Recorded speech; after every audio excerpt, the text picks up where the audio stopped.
नमस्कार दोस्तों, मैं शबनम कुमारी आप सभी का इस channel JRF Hindi Shabnam channel पर स्वागत करती हूँ। इस वीडियो में हम लोग नागार्जुन की कविता कालिदास सच सच बतलाना इसके बारे में प्रमुख तथ्य जो एग्ज़ाम में अक्सर पूछे जाते हैं और उसके मूल भावार्थ जो कविता के साथ साथ जानना ज़रूरी है उसके बारे में डिस्कस किया जाएगा। तो चलिए स्टार्ट करते हैं। सबसे पहले इस कविता के जो कवि हैं नागार्जुन, उनके बारे में जान लेना ज़रूरी है। तो नागार्जुन का जन्म 1911 ईस्वी में और मृत्यु 1948 ईस्वी में हुआ है। यह जानना इसीलिए ज़रूरी है कि जो कर्म वाले क्वेश्चन आते हैं नागार्जुन, जयशंकर प्रसाद, प्रेमचंद, ये सब के बारे में जब डिटेल हम लोग जानेंगे तो उसका जो क्वेश्चन होगा हम लोग आसानी से हल कर लेंगे। इसीलिए यह ज़रूरी है कि नागार्जुन का जन्म कब हुआ था, 1911 में और मृत्यु 1948 में। और इनके बारे में मोटा मोटा आइडिया ये लेना होगा कि नागार्जुन ने मिथिलांचल के गांव को अपनी कथा का आधार बनाया है। तो इस कविता में क्या चीज़ का वर्णन है? कालिदास सच सच बतलाना, जिसका प्रकाशन कब हुआ था, 1938 ईस्वी में हुआ था। और इसका जो काव्य संग्रह है वह है सतरंग पंखों वाली, जो 1959 में काव्य संग्रह में संकलित किया गया था। और इसमें मूलतः 3 महाकाव्यों का वर्णन है। कौन कौन सा महाकाव्य है? सबसे पहला है रघुवंश, जिसमें इंदुमती और अज की कथा है। दूसरा है कुमार संभव, जिसमें शिव का, रति का और कामदेव की कथा है। और तीसरा है मेघदूत, जिसमें यक्ष और यक्षिणी की कथा है। कविता की शिल्पगत विशेषता है कि इसमें 3 काव्यों के लिए कवि ने 3 छोटे छोटे परिच्छेद को लिखे हैं। और कभी कभी क्वेश्चन आ सकता है कि प्रथम परिच्छेद में 4 पंक्तियां हैं और दूसरा जो परिच्छेद है इसमें 8 पंक्तियां हैं और तीसरा जो परिच्छेद है इसमें 17 पंक्तियां हैं। काफ़ी महत्वपूर्ण है।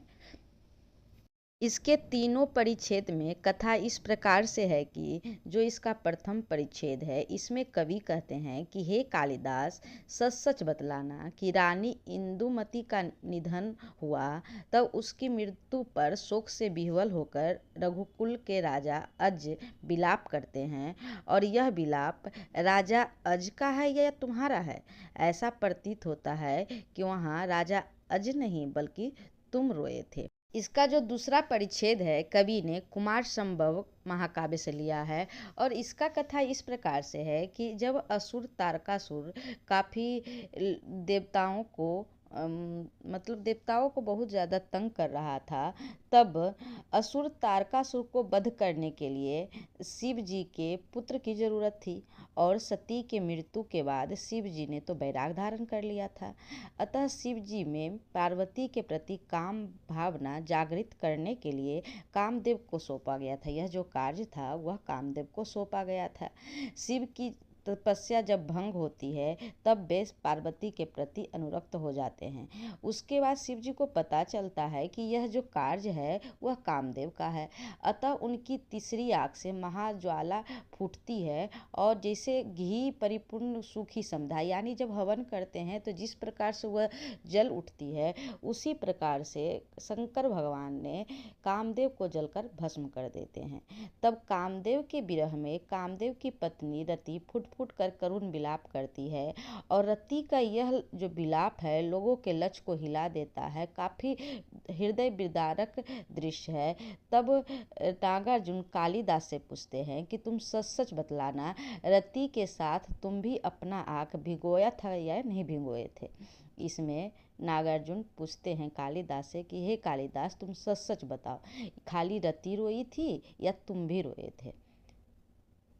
हैं अगले परिच्छेद की ओर। यह जो तीसरा और लास्ट परिच्छेद है वह मेघदूत महाकाव्य से लिया गया है।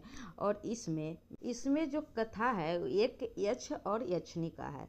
इसकी जो कथा इस प्रकार से है कि एक यक्ष अपनी प्रियतमा को बहुत प्यार करता था और वह अपनी प्रियतमा के प्रेम में इस प्रकार से डूब गया था कि वह अपने स्वामी जो धन के देवता कुबेर जी हैं उनके सेवा में उसे से चूक हो जाता है, उनकी सेवा में त्रुटि आ जाती है। तब उस समय कुबेर अपना अपमान सहन नहीं कर पाते हैं और यक्ष को 1 वर्ष पृथ्वी पर रहने का श्राप दे देते हैं। कौन श्राप दे देते हैं? कुबेर 1 साल पृथ्वी पर रहने का श्राप दे देते हैं। और कथा इस प्रकार आगे मोड़ लेती है कि वह जो यक्ष है वह पृथ्वी पर आता है, परंतु जब वर्षा ऋतु का प्रारंभ होता है तो उसका हृदय विरह से व्याकुल हो जाता है और आषाढ़ महीने के पहले दिन जब वह घने बादलों को देखता है, तदुपरांत अपने दोनों हाथ जोड़कर चित्रकूट पर्वत से मेघ यानी बादल को अपना दूत बनाने के लिए कहता है और कहता है कि हे मित्र, तुम मेरा संदेश मेरी प्रियतमा को पहुंचा दो। उस समय यक्ष अपनी प्रियतमा के विरह में 8-8 आंसू भी रोता है। तब कवि कहते हैं कि हे कालिदास, तुम सच सच बतलाओ, उस यक्ष की पीड़ा में तुम पूर होकर और थक थक कर चूर चूर होकर यह बताओ कि यह यक्ष रोया था कि तुम भी रोए थे। यानी वो कहते हैं कि इतना जो विरह वेदना का तुम वर्णन करते हो तो सच सच बताओ, खाली यक्ष रोया था या तुम भी रोए थे। इस कविता में आए कुछ शब्द जिसका अर्थ जान लेना भी काफ़ी ज़रूरी है। कभी कभी लाइन देके क्वेश्चन बन जाता है। तो जैसे दीर्घ, दीर्घमिस क्या होता है? आँख होता है। दूसरा है समिधा, यज्ञ में जो लकड़ी प्रयुक्त होती है उसे समिधा कहते हैं। और फिर तीसरा है सुभग, सुभग मिस भाग्यवान या समृद्ध। पुष्करावर्त यानी मेघों का राजा। अमल, अमल मिस निर्मल। अधवल, धवल मिस सफ़ेद। इस प्रकार इस जो कविता है उसका पूरा कविता का कर्म यानी कि पहले किसके कथा का वर्णन है, फिर किसके कथा का वर्णन है, और इसके जो ग्रंथ हैं, तीनों ग्रंथ रघुवंश, कुमार संभव और मेघदूत, और कर्म वाले क्वेश्चन इत्यादि अगर आप लोग कंप्लीट कर देते हैं तो इस कविता से और ज़्यादा प्रश्न नहीं बनते हैं। Thank you for watching.